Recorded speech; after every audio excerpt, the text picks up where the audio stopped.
Mosimo semuanya, balik lagi bersama Prof. Fox. Kita akan melanjutkan pembahasan soal OSK kita ya, soal OSK SMA Matematika tahun 2026. Nah, kemarin kita udah bahas dari nomor 1 sampai nomor 5. Sekarang kita akan lanjut ke nomor 6 sampai nomor 10 rencananya ya. Nah, sekarang kita lihat dulu untuk soal nomor 6. Bentar, saya Prof. Fox kopas dulu. Oke. Nah, kira-kira soalnya seperti ini ya.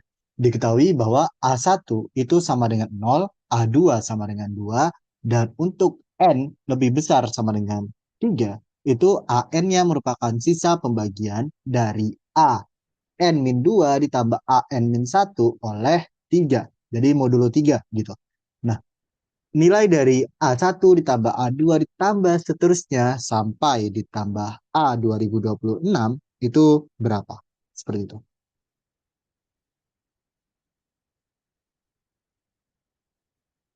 Oke, sekarang perhatikan bahwa di sini kita cek dulu nih.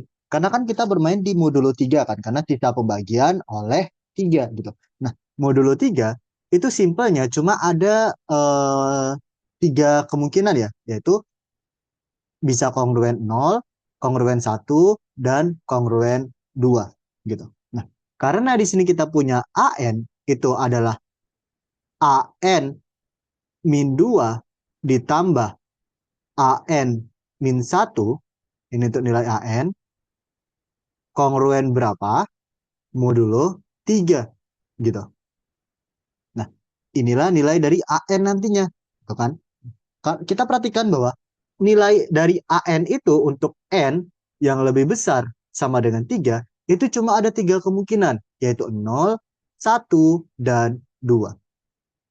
Berarti nanti untuk selanjutnya untuk A3, A4, A5, A6 itu hanya bermain-main di 0, 1, dan 2. Tinggal dikombinasi-kombinasi. Nah, ketika AN-2 dan AN-1-nya itu adalah 0 dan 0, maka AN-nya juga bernilai 0 gitu. Sedangkan kalau AN-2 dan AN-1-nya bernilai 0 dan 1 atau bernilai 1 dan 0, maka nilai AN-nya itu nanti akan menjadi 1 karena modulo 3. Pengurangan 1 modulo 3.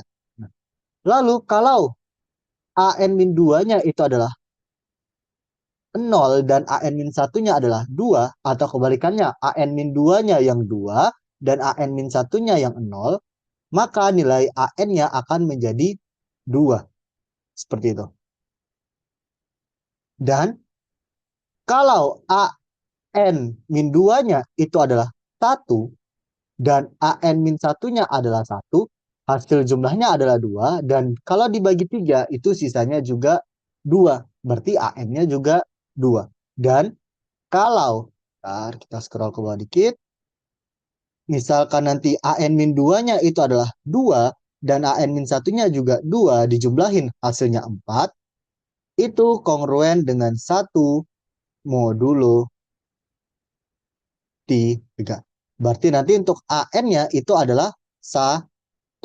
Seperti itu.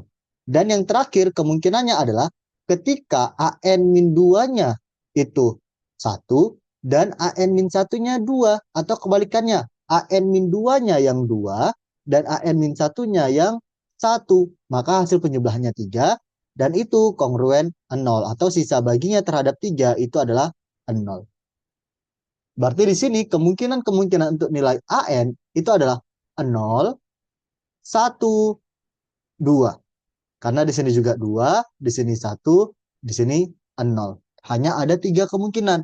Nah, dan kita lihat ini nanti masuk ke barisan rekursif, di mana biasanya kalau barisan rekursif itu pasti ada polanya gitu.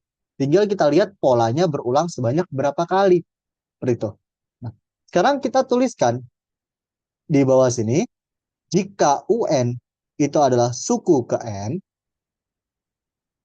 bentar, suku ke N, nah, maka kita tuliskan di sini U1, lalu U2, U3, bentar, ini kejauhan ya. Nanti nggak muat. Tulis di sini suku pertama, suku kedua, suku ketiga, suku keempat, suku suku kelima, terus suku keenam, suku ketujuh, suku kedelapan, suku kesembilan, suku kesepuluh, suku ke-11, suku ke-12, dan seterusnya. Gitu. Ini kita hapus dulu.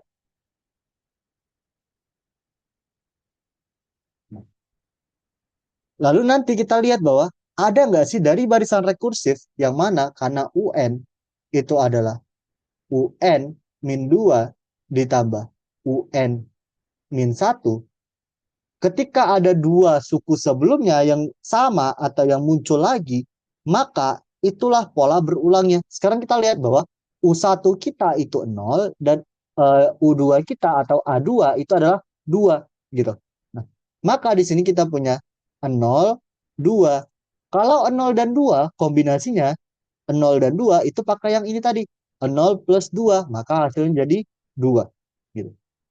Lalu 2 dan 2, maka yang ini 2 plus 2 itu adalah 1, kongruen 1 modulo 3. 2 dan 1 jadi 0, 1 dan 0 jadi 1 lagi, 0 dan 1 jadi 1, 1 dan 1 jadi 2, 1 dan 2 jadi 0. Lihat di sini 1 dan 2. 1 tambah 2 hasilnya 3, dibagi 3 sisanya 0. Lalu 2 dan 0 sisanya 2, 0 dan 2 sisanya 2 lagi, 2 dan 2 sisanya 1. Nah, di sini kita udah lihat bahwa pada bagian ini dua suku sebelumnya itu udah berulang yaitu 2, 0, 2. Di mana di sini kita punya 0, 2. Berarti ketika kita udah muncul 0, 2, maka selanjutnya pasti 0, 2, 2, 1, 0, 1, 1 berulang gitu. Maka kita mulai dari sini 0, 2, 2, 1 dan seterusnya juga akan sama. Polanya akan mengikuti karena dia rekursif gitu. Pasti ngikut yang sebelumnya. Berarti batas kita itu mulai dari 02, berarti di sini batas kita. Seperti itu. Berarti setelah 8 bilangan atau 8 suku, dia akan ngulang lagi dari 0, 2, 2, 1, dan seterusnya. Seperti itu. Karena dia rekursif. Dia selalu penjumlahan dua suku sebelumnya dibagi 3. Sisanya itu untuk bilangan selanjutnya. Berarti dia selalu berulang sebanyak 8 kali. Maka ketika kita punya A1 ditambah A2 ditambah seterusnya sampai ditambah A8, nilainya akan sama dengan A9 karena A9 itu ngulang lagi dari 1. U9 ini ngulang lagi dari U1 gitu. Akan sama dengan A9, A10 dan seterusnya sampai A16. Dan itu akan sama juga dengan A17. Ini A17 sampai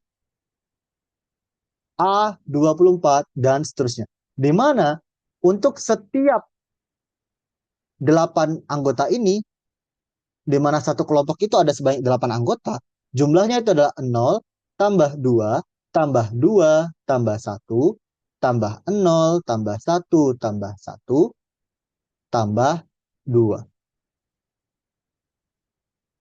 Hasilnya itu adalah 9. Berarti hasilnya adalah 9. Jadi untuk setiap kelompok, yang mana dalam satu kelompok itu beranggotakan 8 suku berurutan, hasilnya pasti 9. Seperti itu. Nah, sekarang pertanyaannya adalah dari A1 sampai A2024, karena di soal itu mintanya sampai 2024, 2026 ya berarti. 2026 itu ada sebanyak berapa anggota? Seperti itu. Ada sebanyak berapa kelompok? Kita cari kelipatan 8 dari A1 sampai 2026 berakhir di 2024. Karena 2000 habis dibagi 8, lalu 2008, 2016, dan 2024. Nah, kelompoknya sampai di U2024. Karena setiap kelompok itu beranggotakan 8 orang, kita hitung ada berapa banyak kelompoknya. Maka kita hitung 2024 dibagi 8, maka totalnya itu ada sebanyak 253 kelompok. Di mana setiap kelompok itu jumlahnya tadi 9.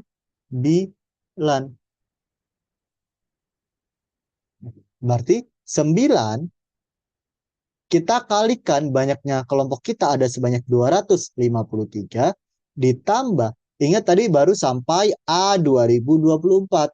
Berarti perlu kita tambah dengan A 2025 ditambah A 2026.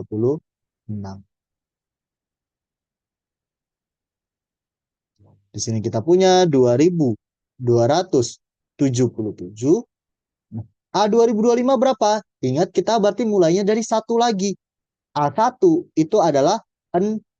A2 itu 2. Berarti kita tambahkan 0 tambah 2. Sama dengan 2279 jawabannya.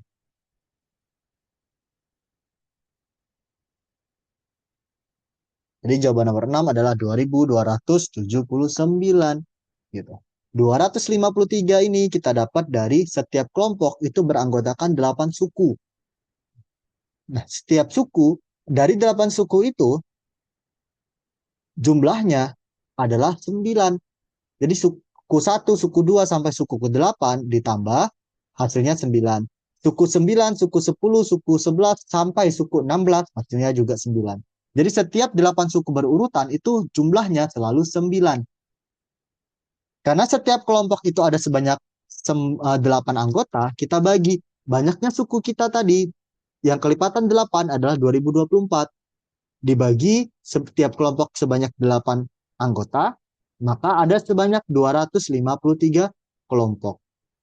Dari 253 kelompok, di mana setiap kelompok itu jumlahnya 9, yang telah kita hitung tadi, kita kalikan 9 kali 253, ditambah, karena ini baru sampai suku ke 2024. Perlu kita tambahi dengan suku 2025 dan suku 2026. Gitu. Nah, di sini, karena ini barisan rekursif, perhatikan ya, barisan rekursif adalah barisan yang suku-suku selanjutnya itu dipengaruhi oleh suku-suku sebelumnya. Di mana di sini AN, sisa pembagian AN-2 tambah AN-1. Nah, AN-2 dan AN-1 itu kan suku sebelum AN. Berarti nilai AN dipengaruhi oleh berapa sih nilai AN-2 dan AN-1. Maka dia masuk ke rekursif. Kalau barisan rekursif biasanya itu ada polanya. Jadi teman-teman jangan takut untuk nguli di awal gitu. Ketika teman-teman udah ketemu polanya, maka jawabannya udah mudah. Tapi teman-teman harus teliti juga. Kenapa? Karena takutnya ketika teman-teman cuma nyari A1 itu 0, A2 itu 2, A3 2, A4 1, terus A5 0. Oh, udah berulang nih. 0 ngulang lagi dengan 0. Tapi kita lihat bahwa minimal kita harus cek dulu 3 suku selanjutnya itu tetap berulang apa enggak gitu. Ternyata di sini A6 itu 1, bukan 2 gitu. Berarti pengulangannya bukan di sana. Seperti itu. Kita lanjutkan, A7-nya 1, A8-nya 2, A9-nya 0 lagi. Nah, 0 apakah dia ngulang lagi dengan 0 yang di depan? Kita lihat 3 suku selanjutnya. 2, 2, 1. Gitu. Benar, 2, 2, 1. Kenapa kita cek 3 kali aja, Kak? Gitu. Takutnya suku keempat berbeda. Karena di sini kita hanya ada 3 kemungkinan jawaban, 0, 1, atau 2, untuk suku-suku selanjutnya. Dan polanya pun ketika kita masukkan AN-nya untuk setiap dua suku sebelumnya itu 00 atau 0110, 0220, 1122 ataupun 12 dan 21, itu hasil AN-nya akan jadi 0, 1, 2, 2, 1 atau 0 lagi gitu. Jadi kita cek aja tiga suku selanjutnya seperti itu. Itu untuk soal nomor 6.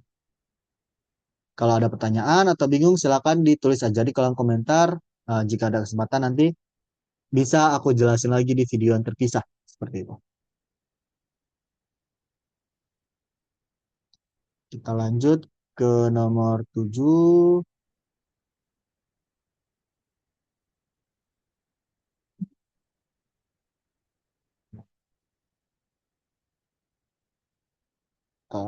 Nomor 7. Nah, diketahui PQR merupakan bilangan prima. Ingat baik-baik, bilangan prima. Yang memenuhi nilai dari P plus Q plus R, ini harusnya P kecil ya. Aku salah ketik, ini harusnya P kecil, adalah 26. PQ plus QR plus RP adalah 181. Maka nilai dari PQR itu berapa? Gitu.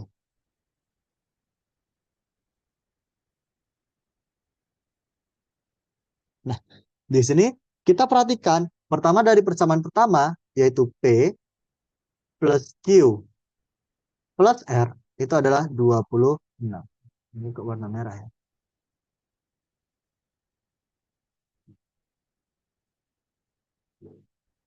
Oke, salah, salah, salah.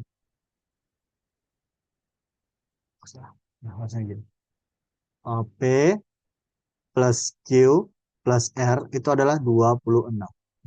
Kita lihat bahwa di sini merupakan bilangan prima ya. P, Q, dan R itu adalah bilangan prima.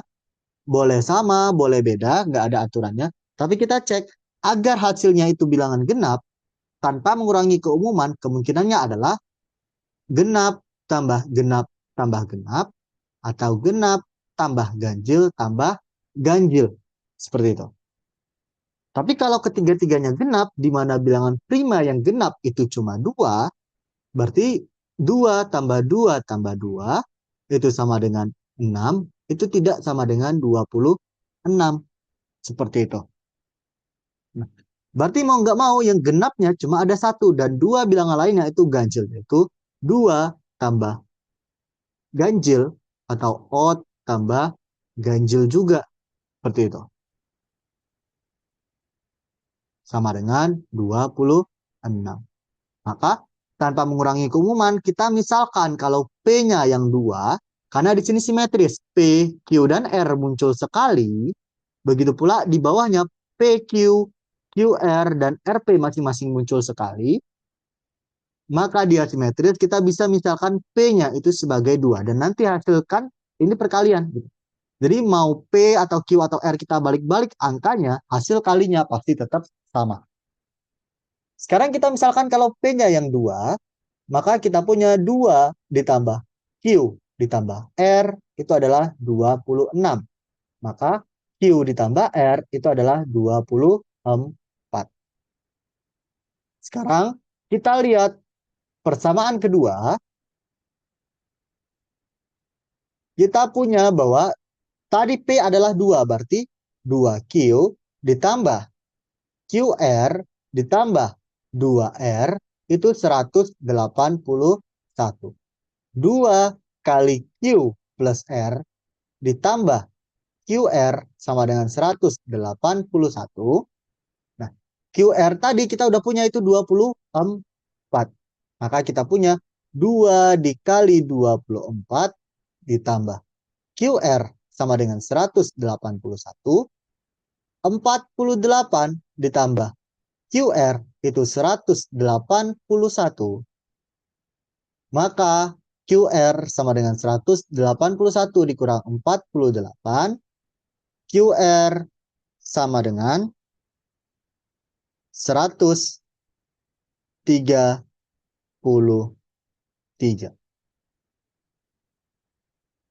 di mana 133, karena di sini Q dan R itu perkalian dua bilangan prima, karena Q dan R itu bilangan prima, kita ubah 133 menjadi perkalian dua bilangan prima. Dan 133 itu merupakan 7 dikali 19.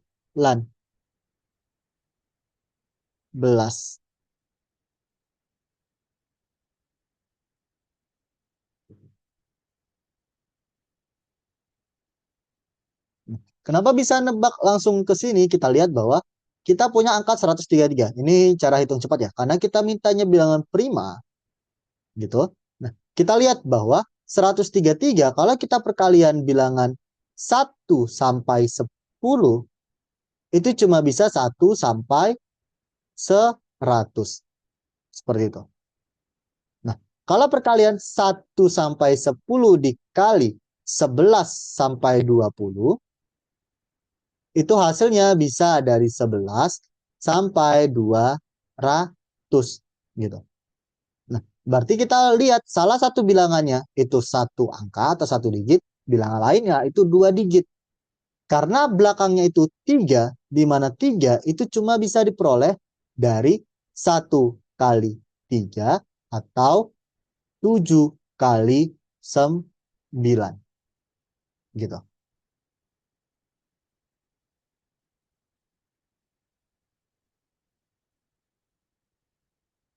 Nah, di sini berarti kemungkinannya hanya 3 kali 11. Itu nggak mungkin nyampai gitu. Dan kalau 11 kali 13 pun nanti 143 ya kalau nggak salah. Itu nggak nyampai ke 100, lebih dari 133 Kak. Ini hasilnya 33 tidak memenuhi. Kalau kita ubah 11 kali 13 itu juga 143 tidak memenuhi. Berarti kita ambil 7 dan 9 itu 63 belum nyampai. Kita cek 7 kali 19 itu adalah 133.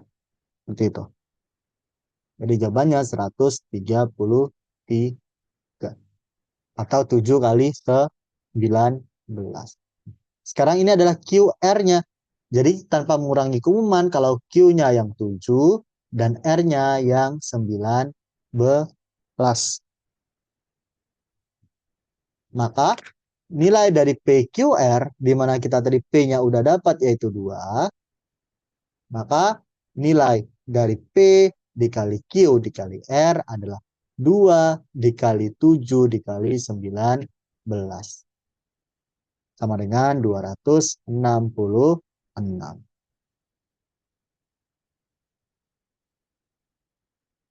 Jadi jawaban nomor 7 adalah 266. Kalau kalian balik pun, misalkan Q-nya yang 2, tetap aja sama. Nanti antara P-nya yang 7, R-nya 19, atau kebalikannya hasilnya tetap 266.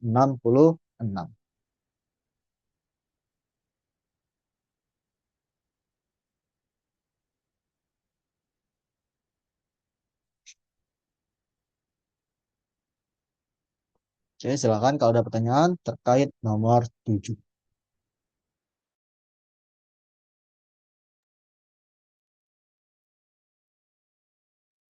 Kita lanjut nomor 8.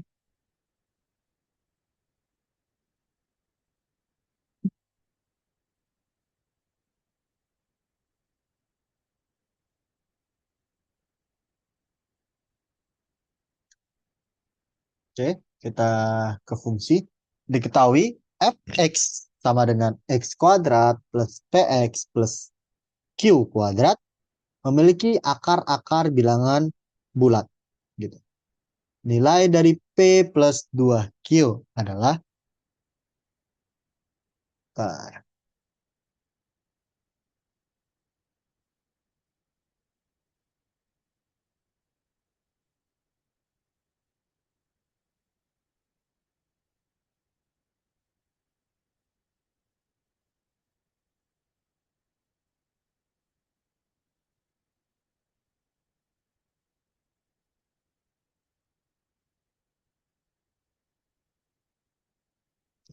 Sekarang kita perhatikan, dengan Vieta, kita akan punya bahwa X1 ditambah X2 itu nilainya min P. Dan X1 dikali X2 itu nilainya Q kuadrat. Seperti itu. Nah, karena Q kuadrat itu nilainya lebih besar sama dengan 0, maka ada dua kemungkinan, yaitu X1 dan X2 bernilai positif atau X1 dan X2 bernilai negatif. Jadi dua-duanya positif atau dua-duanya negatif.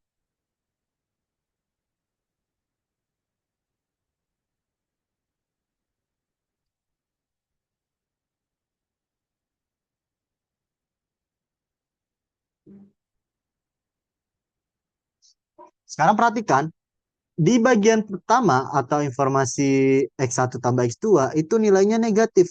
Oke. Kalau dua-dua X1 dan X2 itu positif, maka nilainya pasti positif. Tapi karena hasil X1 tambah X2-nya negatif, maka kita punya di sini X1 dan X2 bernilai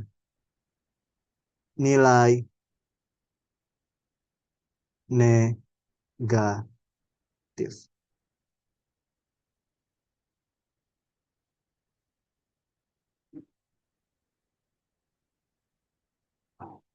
Oh, ini informasinya kurang ya. Harusnya aku dapat pesan juga dari teman-teman, ada yang bilang kalau nomor 8 itu P dan Q itu bilangan prima ya.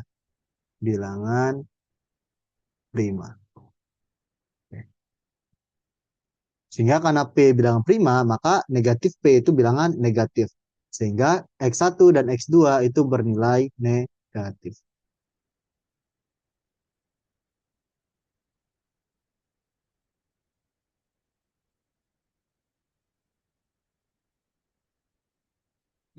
Sekarang, karena X1 dan X2 bernilai negatif, kita misalkan ada suatu A dan B, misalkan A, B, itu elemen bilangan bulat positif. Sekarang kita misalin, X1 itu adalah min A, dan X2 itu adalah min B.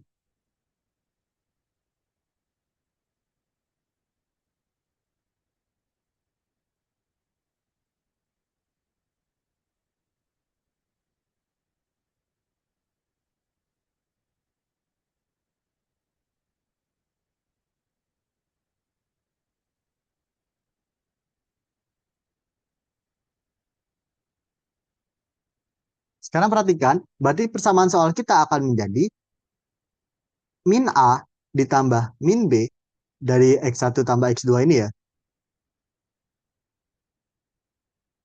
Itu nilainya sama dengan min P. Maka A plus B itu adalah P, dan dari yang sini kita akan punya min A dikali min B, hasilnya jadi A kali B sama dengan Q kuadrat. Karena Q itu juga bilangan prima, maka hanya ada dua kemungkinan. Ini adalah 1 dikali Q kuadrat atau Q dikali Q. Sama kayak soal sebelumnya, ini tanpa mengurangi keumuman. Jadi nilai A dan nilai B dibalik itu tidak masalah. Tapi kita coba di sini buat klaim yang tidak mempengaruhi karena dia simetris. Itu A lebih kecil sama dengan B. Gitu.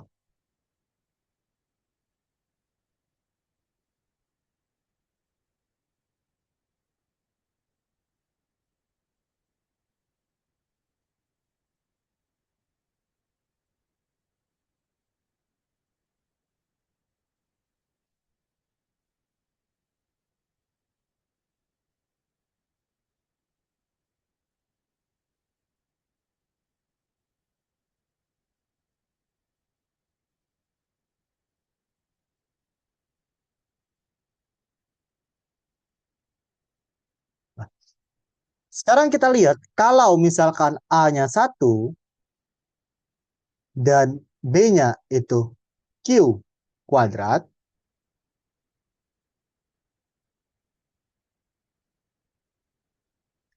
maka dari persamaan yang sebelumnya, yang ini,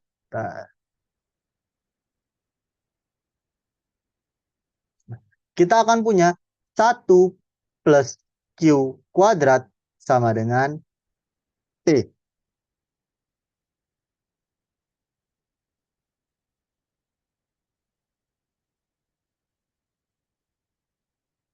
Karena nilai bilangan prima itu pasti ganjil kecuali 2 kalau kita pilih Q yang lebih besar sama dengan 3, maka Q kuadrat pasti bilangan ganjil.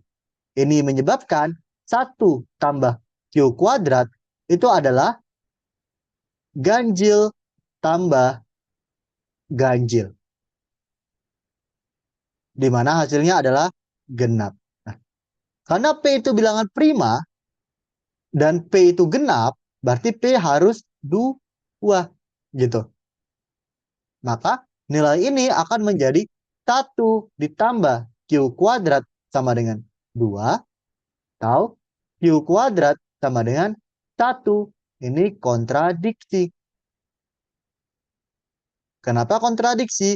Karena di awal kita buat kalau Q itu lebih besar sama dengan 3. Seperti itu. Nah, berarti mau nggak mau Q-nya itu harus 2. Bilangan prima selain yang lebih besar sama dengan 3 itu adalah 2. Kalau Q-nya 2, maka kita punya 1 ditambah 2 kuadrat sama dengan P, maka nilai P sama dengan 5.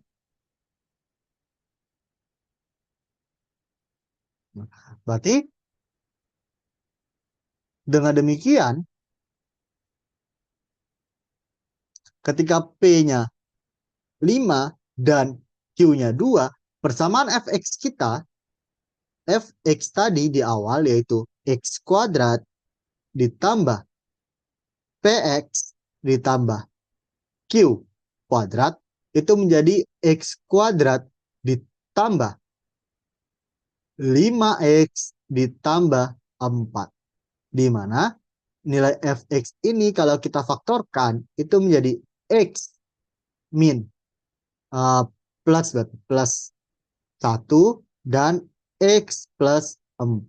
Di mana akar-akarnya itu adalah X sama dengan min 1 atau X sama dengan min 4 untuk akar-akarnya. Dan akar-akarnya bilangan bulat. Udah sesuai seperti permintaan soal. Kita baru ngecek satu kasus kalau dia pakai perkalian yang 1 dikali Q kuadrat. Untuk ini. Nah, sekarang kalau A itu Q, dan B juga Q. Maka dari persamaan pertama kita punya A plus B itu sama dengan Q plus Q sama dengan P. Atau 2Q sama dengan P. Gitu.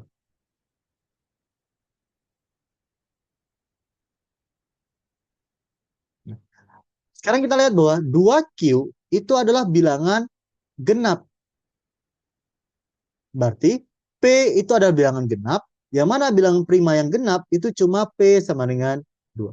Tapi kalau P sama dengan 2, itu menyebabkan 2Q itu sama dengan 2 dan nilai Q sama dengan 1. Ini tidak memenuhi karena bukan prima. Gitu.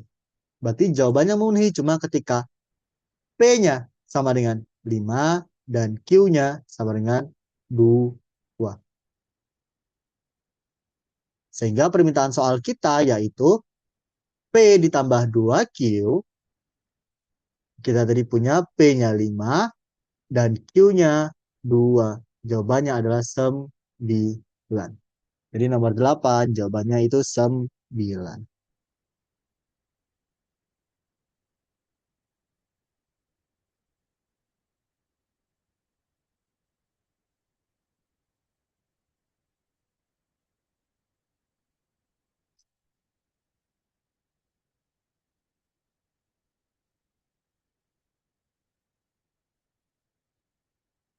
Oke, itu untuk nomor 8. Nomor 8 ada ini ya, syarat P dan Q itu bilangan 5.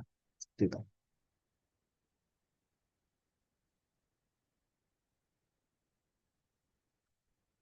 Nah, ini aku dapat soal kan dari teman-teman juga, karena aku udah nggak ikut lagi OSK. Jadi mungkin dari teman-teman ada yang lupa juga dengan syarat-syarat itu, dan ada yang masih ingat. Jadi ini lengkapnya ya. Kemarin udah Provox tulis soalnya, dan ternyata ada yang bilang nomor 8 itu ada syaratnya, yaitu P dan Q itu bilangan 5. Seperti itu. Oke, kita lanjut ke nomor 9. Nah, ke geometri.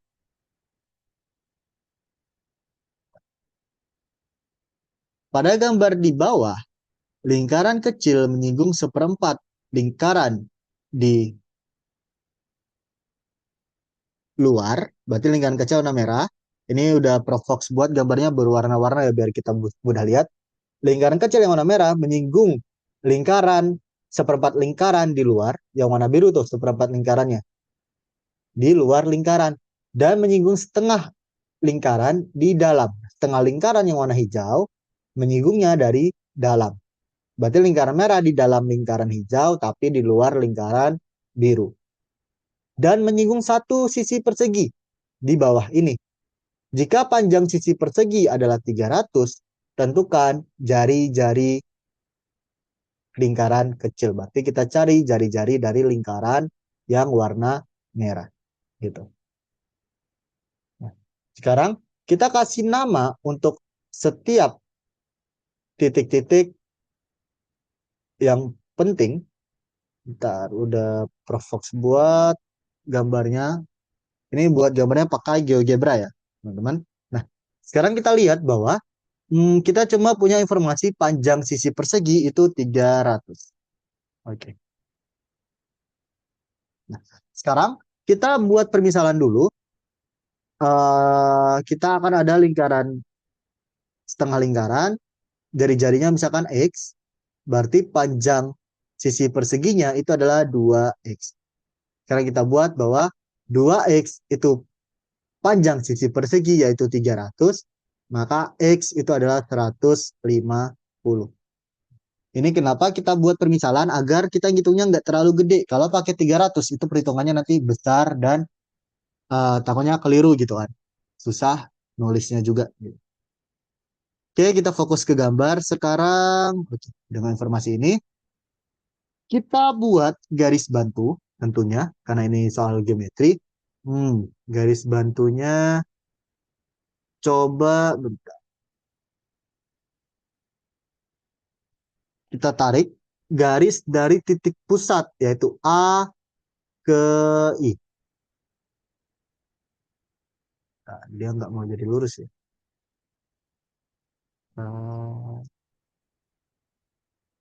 Nah, terus begitu pula dari E ke I, dia nggak mau lurus juga. Kita ulangi berarti. Nah, coba. Kenapa kita tarik seperti ini? Karena kita tahu untuk AI itu kan dia menyinggung kan. Berarti dia berperlurus atau saling lurus gitu. Dimana ketika dua lingkaran saling bersinggungan, nah, ini belum menyinggung ya. Kita buat biar dia bersinggungan.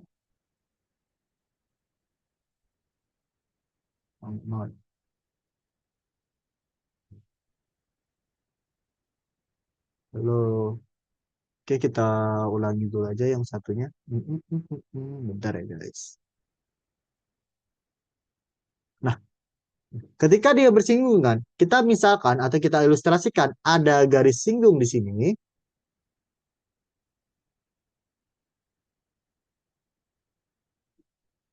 Oke, anggaplah ini garis singgung ya. Duh, kurang rapi. Nah, maka kita tahu ketika lingkaran itu menyinggung suatu garis, maka sudut dari titik pusat ke garis singgung itu selalu 90 derajat. Begitu pula dari titik pusat ini ke garis singgung ini juga 90 derajat.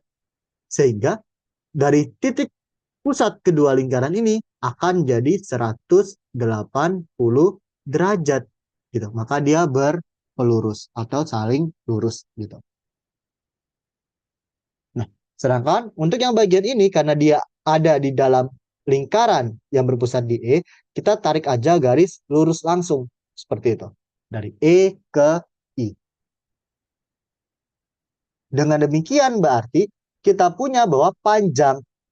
Misalkan di sini kita buat A, B, C, D, E, I. Kita misalkan di sini titik F. Nah, berarti AF itu adalah jari-jari lingkaran, seperempat lingkaran. Dan jari-jari lingkaran yang berpusat di A itu panjangnya juga sama dengan yang ini, karena ini juga jari-jari. Berarti AF kita punya itu 2X. Seperti itu.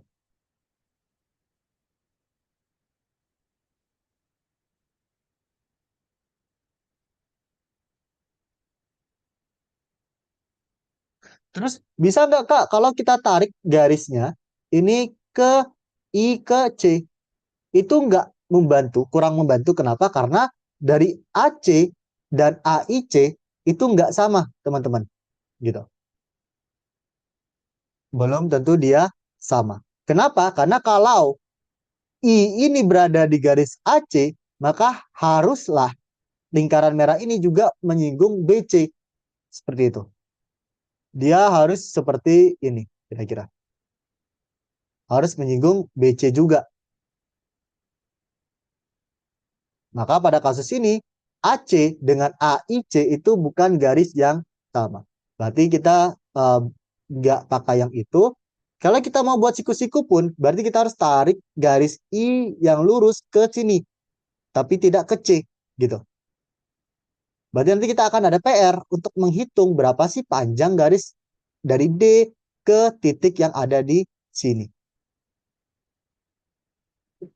Daripada hal tersebut, lebih enak kalau misalkan kita buat suatu ilustrasi atau garis bantu lagi, di mana kita misalkan pakai warna ungu muda yang ini, kita tarik garis lurus dari I ke AD yang tegak lurus. Nah, ini nggak mau lurus. I ke AD, dia tegak lurus. Ini garis bantu kita ya. F udah ada, kita misalkan dia titik G. Dan kita tarik juga I ke CD yang tegak lurus. Ini nggak mau lurus.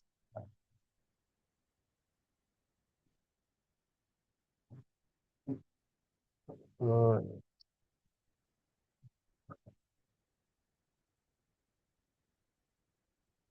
nah, ini juga kita buat tegak lurus. Misalkan ini kita hapus dulu X-nya. G udah kita misalkan ini sebagai titik H. Nah, maka karena semua sudut di DHIG itu siku-siku, maka DHIG adalah persegi panjang. Persegi panjang. Yang mana kalau dia persegi panjang, maka DH itu sama dengan GI dan DG itu sama dengan HI.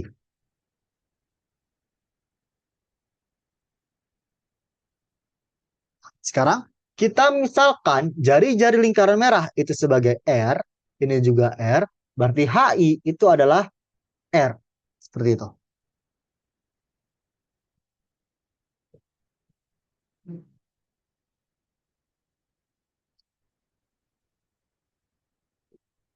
Terus yang kita tahu lagi, berarti panjang AG karena AD itu 2X, maka AG itu 2X dikurang R. Karena panjang ini ke sini itu adalah R. Gitu. Ini 2X dikurang R. Lalu yang kita cari lagi. Oke. Kita bisa Pitagorasin AGI Tapi kita butuh panjang dari G ke I yang belum kita ketahui itu berapa panjangnya. Nah, sekarang kita perhatikan yang di bawah, DE itu X, bisa nggak kita mencari HE? Seperti itu. Sehingga ketika kita dapat panjang HE, maka ketika kita punya panjang HE, kita tambahkan dengan DE, maka kita punya DH. Kalau kita punya DH, itu panjangnya sama dengan GI. Kalau kita udah punya GI, kita bisa Pitagorasin AGI. Seperti itu. Nah, cari EH itu bisa dengan cara, oke, kita perhatikan bahwa E ke sini itu jari-jari lingkaran hijau yang berpusat di E. Bentar, kita pakai warna hijau aja biar jelas. Oke. Ini jari-jari lingkaran hijau. Yang mana panjang jari-jari lingkaran hijau itu adalah X ya teman-teman. Karena sama kayak ED. Tapi kita tahu bahwa dari I ke sini itu adalah jari-jari lingkaran yang warna merah. Yaitu R. Berarti EI itu adalah jari-jari lingkaran hijau yaitu X dikurang jari-jari lingkaran merah yaitu R. Seperti itu.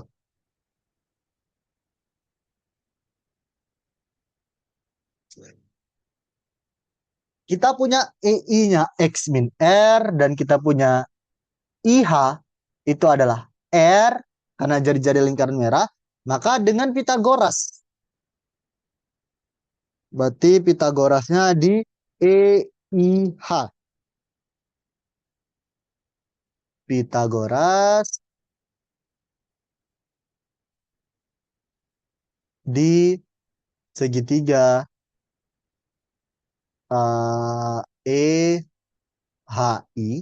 kita punya EI kuadrat itu sama dengan EH kuadrat ditambah HI kuadrat. EI kuadrat kita itu adalah X min R kuadrat sama dengan EH-nya belum kita ketahui karena yang kita mau cari adalah EH kuadrat ditambah HI kuadrat kita itu adalah R kuadrat.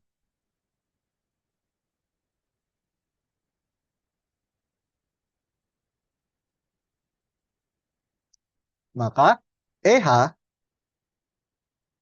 kuadrat itu adalah X kuadrat min 2XR plus R kuadrat dikurang R kuadrat.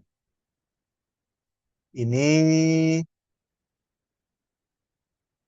dari sini ya teman-teman, biar nggak bingung. Dan R kuadratnya itu yang ini jadi minus R kuadrat.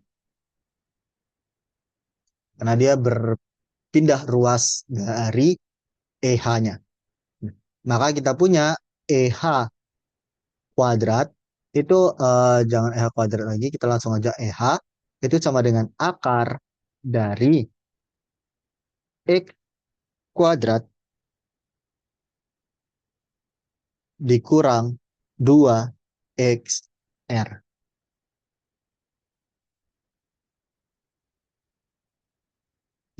Sehingga untuk panjang DH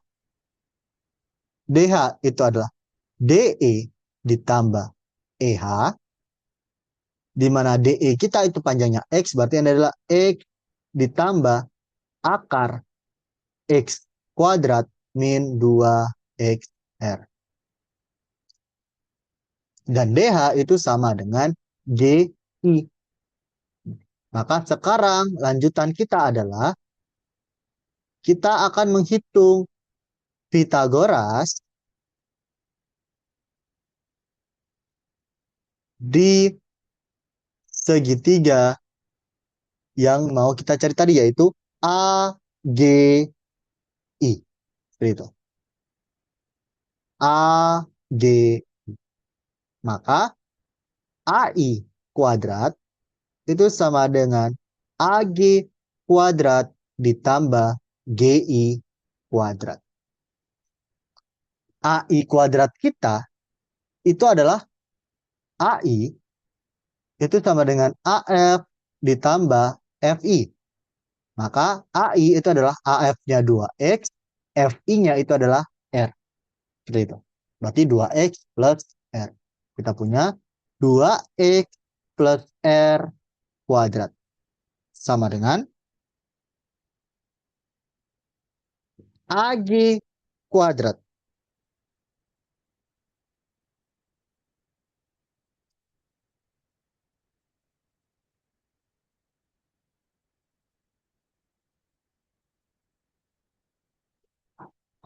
AG kuadratnya kita punya 2X min R. Udah kita hitung tadi. Berarti kita punya 2X min R kuadrat. Plus GI kuadratnya itu adalah X plus akar X kuadrat min 2XR kuadrat.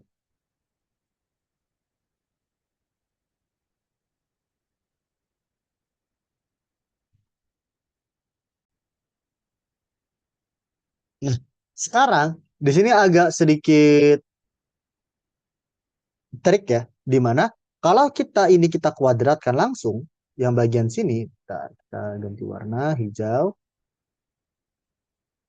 karena dia ada akar, itu akan membuat kita ribet gitu perhitungannya. Kalau aku biasanya, dua ini kita satukan, gitu. Yang dua ini kita satukan agar akar kita itu enggak kita ganggu gugat. Maka kita punya di sini X ditambah akar dari X kuadrat min 2XR kuadrat itu sama dengan 2X plus R kuadrat dikurang 2X min R kuadrat.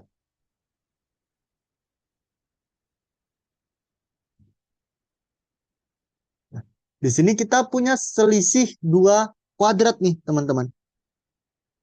Kalian boleh menjabarkannya langsung, yaitu ini jadi 4X kuadrat plus 4XR plus R kuadrat dikurang 4X kuadrat ditambah 4XR dikurang R kuadrat. Atau bisa juga pakai selisih dua kuadrat, yaitu ini menjadi 2X plus R plus 2X min R dikali 2X plus R dikurang 2X plus R. Gitu. Karena nilainya akan sama. Tergantung kalian lebih enak pakai perhitungan yang mana. Seperti itu. Nah, ini nggak sama dengan ini. Nah, ini dua perhitungan yang berbeda ya. Oke, oke, oke. Nah, kita kasih batas antara dua perhitungan ini. Mau kalian pakai penjabaran kayak gini, atau mau kalian pakai trik selisih dua kuadrat, itu preferensi masing-masing. Lebih enak pakai yang mana. Seperti itu. Karena hasilnya kalau selisih dua kuadrat, nanti kalian dapatnya itu adalah 4X dikali 2R, hasilnya 8XR. Nah, kalau yang ini juga begitu. Ada yang bisa kita coret. 4X kuadrat min 4X kuadrat, R kuadrat min R kuadrat. 4XR tambah 4XR itu 8XR. Jadi bebas, mau pakai mana? Nah, kalau aku sendiri biasanya pakai yang terisi dua kuadrat, tapi aku nggak tulis lagi yang ininya, gitu. Karena udah bisa langsung dibayangin agar dapat yang ini. Ini ya Prof. Fox tulis agar teman-teman nggak bingung kalau tiba-tiba langsung ditulis 4X dikali 2R. Gitu. Prosesnya akan sama dan ini adalah nilai dari X plus akar X kuadrat min 2XR kuadrat. Sehingga kuadratnya kita pindahkan atau kita akar kedua ruas, maka kita punya X plus akar dari X kuadrat min 2XR sama dengan akar dari 8XR.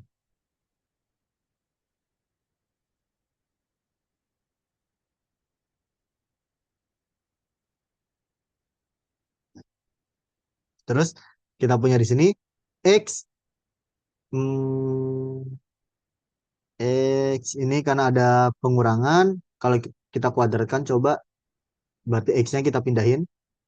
Maka kita punya akar dari X kuadrat min 2XR. Yang ini menjadi 2 akar 2XR min X. Gitu. Lalu kita kuadratkan kedua ruas. Maka kita punya X kuadrat min 2XR itu sama dengan 8XR plus X kuadrat min 24X akar 2XR. Ini bisa kita coret. Maka sekarang kita punya 6XR sama dengan 4X. Oh, enggak 6, 10 ya. Minusnya 10 karena satunya plus, satunya minus. Kita punya 10XR sama dengan 4X akar 2XR. X-nya bisa kita coret, maka kita punya 10R sama dengan 4 akar 2XR.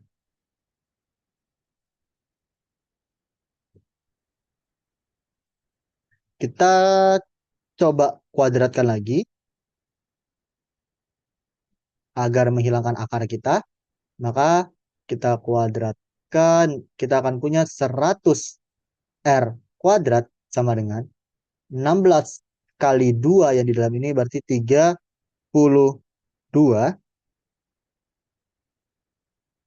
XR.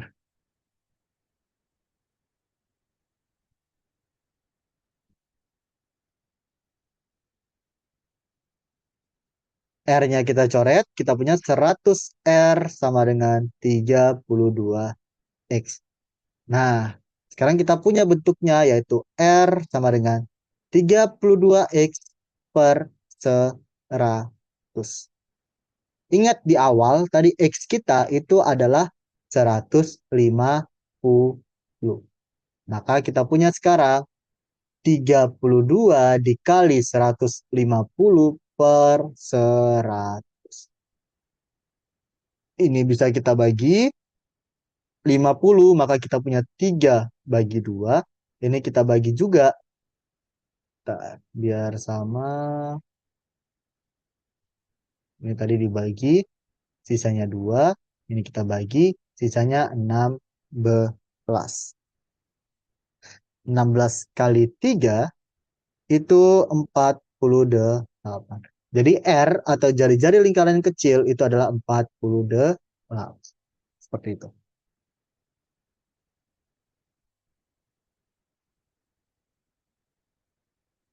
Jadi triknya adalah ketika kita ada akar, ya kita kuadratin. Tapi biar enak kita kuadratin ya buat dia di satu sisi aja.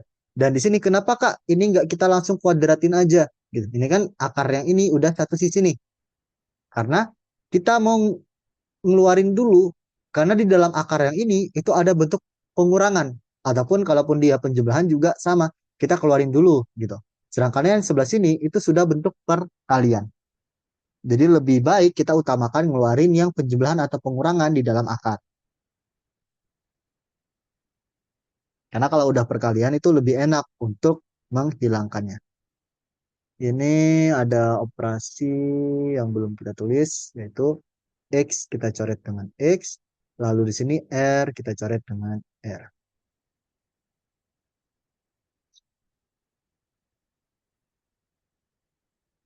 Itu untuk soal nomor 9.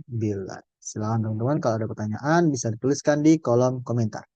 Ini untuk ilustrasi gambar kita dengan beberapa bantuan garis bantu.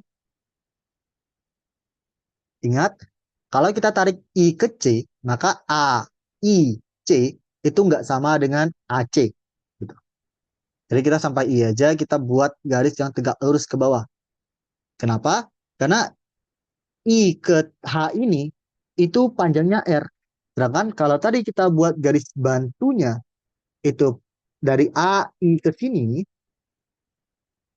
nggak nyampe ke C, nah kita nggak tahu panjang ini berapa. Gitu. Dan kita juga nggak tahu panjang ini berapa. Lebih banyak hal yang kita nggak tahunya. Makanya kita buat garis bantunya itu I ke H aja yang tegak lurus agar kita tahu bahwa IH itu panjangnya R karena dia jari. Seperti itu. Jadi walaupun kita buat garis bantu yang mana kita nggak tahu panjangnya, kita usahain permisalan kita atau yang kita nggak tahu itu lebih dikit, seminimal mungkin. Gitu.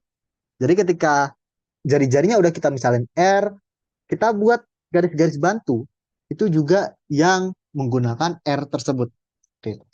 Kayak gini kita misalin X, berarti panjang ini juga 2X min R, karena kita udah buat misalkan di sini R.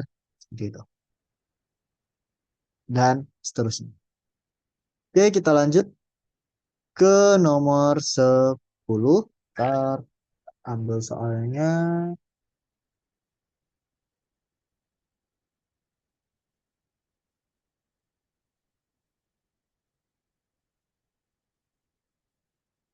Oke. Nah, untuk soal nomor 10, ini adalah kita baca dulu. Adi mempunyai koper dengan kunci yang merupakan sebuah barisan 8 angka. Jadi punya koper yang kuncinya itu 8 digit. Dengan setiap angka itu bernilai 1, 2, 3, 4, atau 5. Adi ingin kunci tersebut memuat 4, 1 angka 1 dan 4 angka 2. Berarti dari 8 digit sandi Adi, kita buat dulu. Di sini harus memuat 1 dan 2, 2, 2, 2. Tapi nggak harus berurutan, boleh dipisah-pisahin. Seperti itu. Banyak kunci yang dapat dibuat adalah, nah, yang wajib di soal ini adalah 1 angka 1 dan 4 angka 2. Itu yang wajib. Gitu. Sekarang kita lihat dulu, angka 1 itu ada berapa banyak kemungkinan. Gitu. Posisi yang mungkin untuk angka 1. Kalau kita letakin angka 1 yang pertama, itu ada 8 kemungkinan. Karena sandi di sini masih kosong semua. Gitu. Kuncinya masih kosong. Belum ada angka sama sekali, berarti angka 1 ini ada 8 kemungkinan. Meletakkan angka 1, atau posisi untuk angka 1, meletakkan angka 1 ada 8 kemungkinan atau 8 posisi. Kemungkinan. Nah, lalu meletakkan 4 angka 2, kita pakai kombinasi gitu. Ntar kombinasi permutasi pengulangan. Oh ya, kombinasi karena kita nggak peduli urutannya berapa. Nah, sekarang kita sisanya ada 7 posisi. Diambil 4 posisi. Karena kan satu posisi udah diambil oleh angka 1 di sini. Berarti sisa ada 7 posisi yang kosong dari 8 digit ini. Nah, misalkan angka satunya udah diambil di sini, berarti sisanya kan ada 7 posisi untuk angka 2. Dan angka 2-nya ada 4 angka. Berarti kita perlu 4 posisi. Maka kita pakai kombinasi 7, 4. Seperti itu. 7 kali 6 kali 5, 3 kali 2 kali 1. Sama dengan 35 kemungkinan. Kemungkinan. Nah, sekarang kita misalkan udah, tadi ini misalkan untuk angka 1, misalkan ya. Terus 4 posisi lainnya untuk angka 2, misalkan di sini, di sini, di sini, dan di sini. Gitu.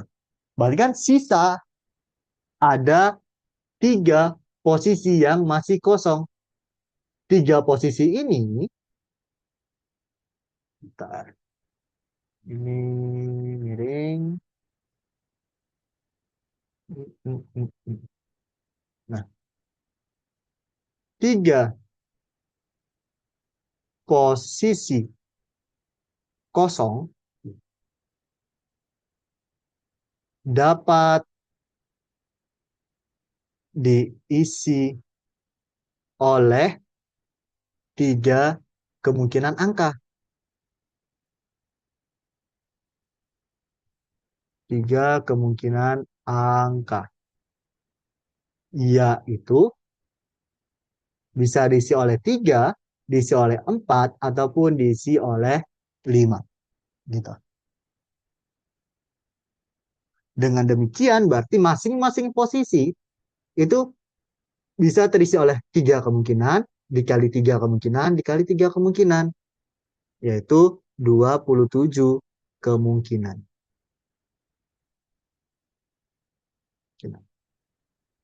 Maka total kemungkinannya, karena mereka saling berhubungan, maka kita kalikan, yaitu 8 dikali 35 dikali 27.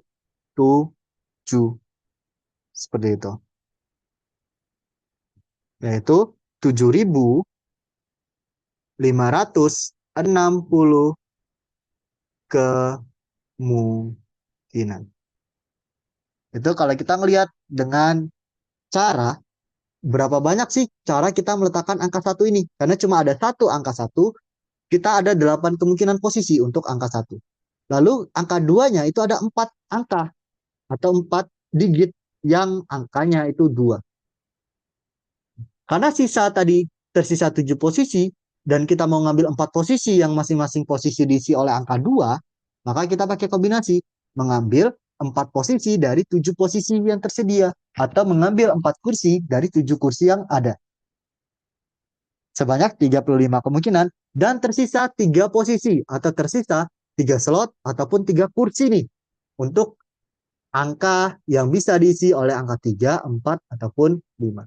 Di mana masing-masing kursi ini berarti ada 3 kemungkinan. Ini 3 kemungkinan, ini juga 3 kemungkinan, ini 3 kemungkinan. Seperti itu. Maka total banyak kemungkinan mengisi 3 posisi atau kursi yang belum terisi tadi, itu sebanyak 27 kemungkinan.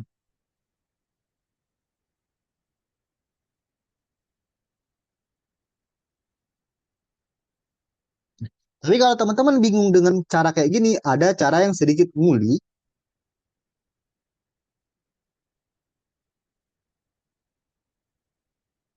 yaitu kita pakai bagi kasus, di mana kita mau menyusun angka-angka, ada 8 digit ya. Ada 1 angka 1, 4 angka 2, dan tersisa 3 angka lainnya, misalkan A, B, C. Di sini kita buat, kalau tadi kita ubah soalnya atau pemahaman kita, logika kita menjadi banyak cara meletakkan setiap angka. Angka 1 ada 8 kemungkinan, 4 angka 2 ada sebanyak 35 kemungkinan, dan 3 posisi atau slot yang kosong lainnya itu masing-masing ada 3 kemungkinan. Bisa diisi angka 3, 4, maupun 5. Dan totalnya ada 27 kemungkinan. Gitu. Nah, di sini kita akan membuat banyaknya cara menyusun 1, 2, 2, 2, A, B, dan C. Tentunya di sini kita akan pakai permutasi unsur yang sama atau permutasi pengulangan. Gitu. Nah, Kalau misalkan A, B, dan C, atau kita tulis dulu kasus satu. Kasus satu, yaitu A, B, C itu berbeda semua. Itu mungkin ya, karena kita ada tiga pilihan. Bisa tiga, empat, maupun lima. Gitu.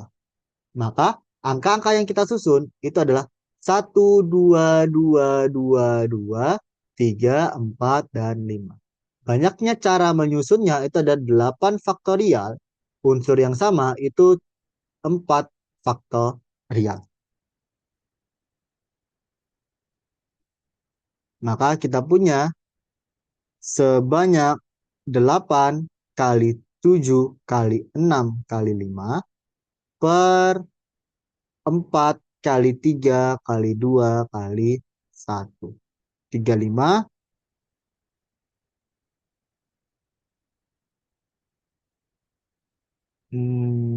35, 2, 4, 2.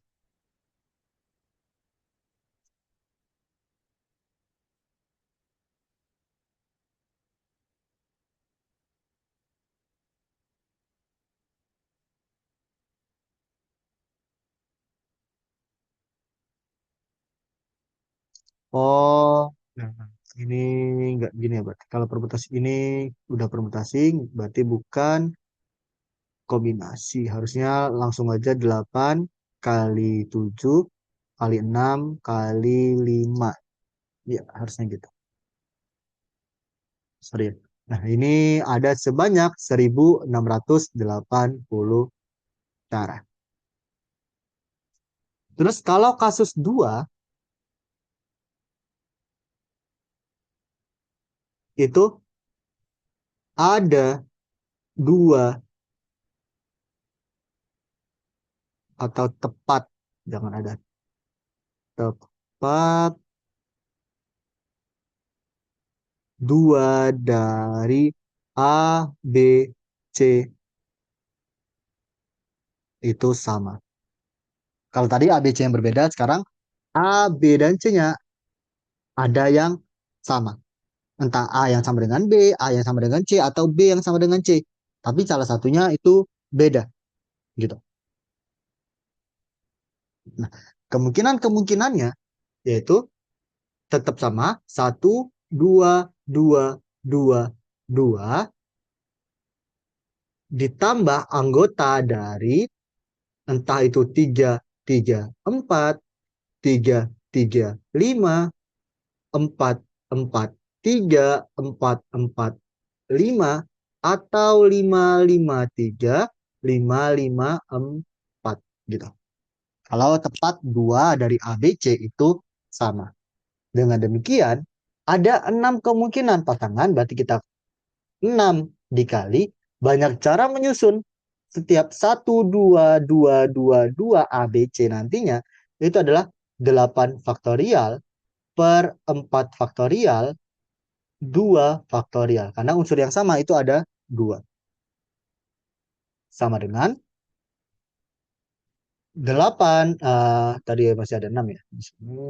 Berarti kita punya 6 dikali 8 kali 7 kali 6 kali 5 per 2 kali 1. Sebanyak 5040. Bentar, ini ada notifikasi. 5040 cara.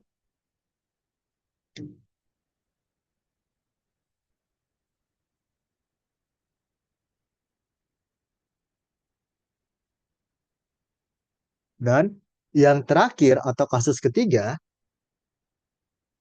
kasus 3 ketika A, B, C sama. Berarti kita menyusun satu, dua, dua, dua, dua, ditambah bilangan yang sama itu tiga, tiga, tiga, empat, empat, empat, atau lima, lima, lima. Seperti itu. Banyak cara menyusun ini itu adalah karena ada tiga pilihan pasangan untuk satu dua A B C, maka kita kalikan tiga. Kalau tadi kita kali 6 karena ada 6 kemungkinan untuk A B C-nya. Sedangkan di sini ada tiga kemungkinan doang, maka 3 kali 8 faktorial banyaknya digit kita per 4 faktorial karena angka 2-nya ada 4 yang sama dan 3 faktorial karena A B C-nya sama semua. Gitu. Bernilai 840 cara atau kemungkinan. Kenapa bisa langsung cepat? Karena di awal kita udah punya 8, 7, 6, 5 itu 1680. Nah, di sini juga 8, 7 kali 6 kali 5 gitu kan. Dibagi 2 kali 1. Nah, bagi 2 ini membagi ini aja. 6 bagi 2 itu 3, berarti 1680 dikali 3 dapat 5040. Sedangkan di sini kebalikannya. Tetap sama atasnya ada 8 faktorial, yaitu 8 kali 7 kali 6 kali 5 nanti karena udah dibagi 4 faktorial. Nah, 3 faktorial ini membagi 3 sini berarti masih tersisa bagi 2. Jadi 8 kali 7 kali 6 kali 2 kali 5 tadi kita bagi 2. 1680 dibagi 2, 840. Maka totalnya itu adalah 1680 ditambah 5040 ditambah 8840.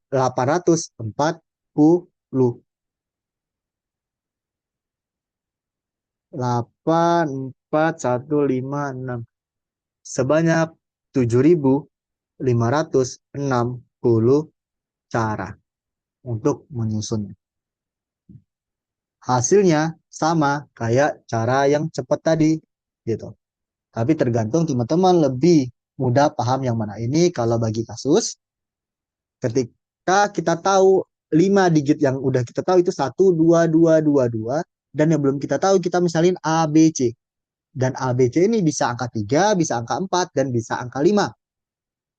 Berarti kalau A, B, C-nya berbeda, udah kita langsung pakai kayak gini. Karena kemungkinannya cuma 3, 4, dan 5.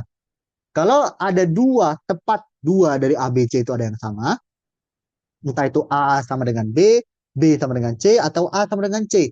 Ini satunya berbeda. Kemungkinannya, karena angka-angka kita itu 3, 4, dan 5, bisa 3, 3, 4, 3, 3, 5, 4, 4, 3, 4, 4, 5, 5, 5, 3, ataupun 5, 5, 4.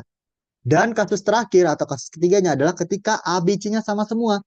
Berarti A, B, C itu haruslah 3, 3, 3, 4, 4, 4, atau 5, 5, 5.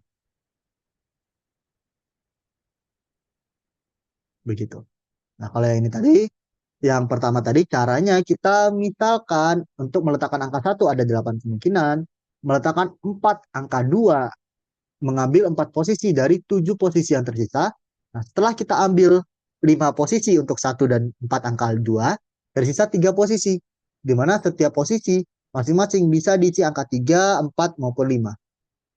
Berarti setiap posisi ada 3 kemungkinan, 3 kali 3 kali 3 sebanyak 27 kemungkinan. Lalu kita kalikan semua.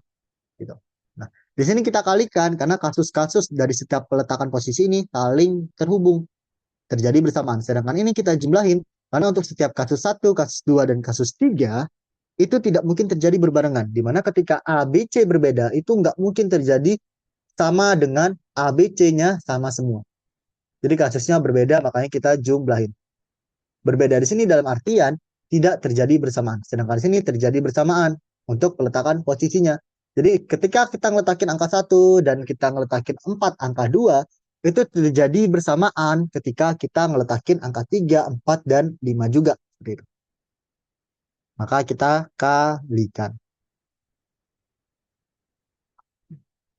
Oke, sekian untuk soal nomor 6 sampai nomor 10 OSK SMA bidang matematika tahun 2026.